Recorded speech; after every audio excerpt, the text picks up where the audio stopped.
এবার বাংলাদেশ থেকে লাল সবুজের পতাকার ব্যানারে আবৃত বিশাল ত্রাণবহর ফিলিস্তিনের যুদ্ধবিধ্বস্ত গাজা উপত্যকার দিকে ছুটে চলেছে। বিশ্বজুড়ে মানবিক সহানুভূতির বার্তা নিয়ে এই কাফেলা পৌঁছাবে এক অনির্বাচনীয় বেদনাঘন ভূমিতে, যেখানে ক্ষুধা, পিপাসা আর যন্ত্রণায় যেন প্রতিদিনের বাস্তবতা। ৪৫টি লরির এই বিশাল বহরে বাংলাদেশের জাতীয় পতাকা সংবলিত রয়েছে অন্তত ১৫টি লরি।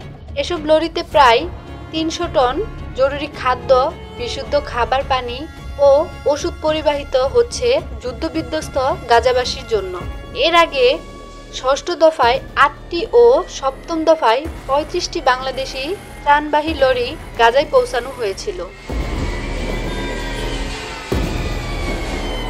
এ দফায় বাইতুল জাকাতের নেতৃত্বে প্রায় ৭৫টি দেশের অনুদানে সংগৃহীত ১,০০০ টন ত্রাণ সামগ্রী বহন করছে এই কাফেলা।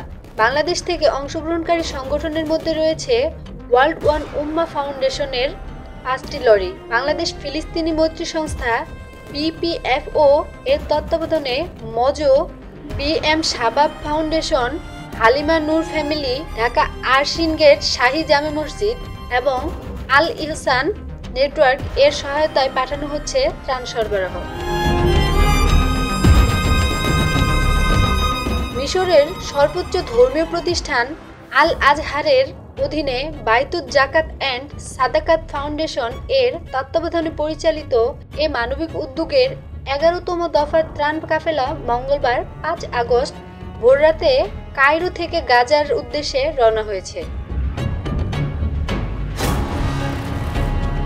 দেশটির সর্বোচ্চ ধর্মীয় নেতা গ্র্যান্ড ইমাম শাইখুল আজহার ডক্টর আহমদ আত-তাইব আল-হাসানির সার্বিক দিক নির্দেশনায় পরিচালিত এই কাফেলায় যুক্ত হয়েছে মানবতা, সহানুভূতি ও বৈশ্বিক সংহতির এক অসাধারণ দৃশ্য।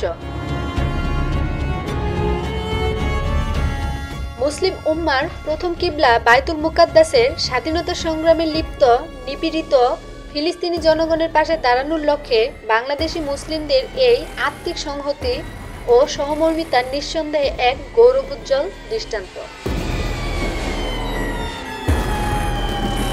এই মানবিক কর্মকাণ্ডের সারথি হয়ে আছেন আল আজহার বিশ্ববিদ্যালয়ের অধ্যয়নরত এক ঝাঁক বাংলাদেশি শিক্ষার্থী ও ওয়ার্ল্ড ওয়ান উম্মাহ ফাউন্ডেশনের প্রবাসী বাংলাদেশিদের চ্যারিটি সংগঠনগুলো, যারা দৃশ্যপটের আড়ালে থেকে নিরলস পরিশ্রম করে যাচ্ছেন এই মহৎ কাজকে সফল করতে।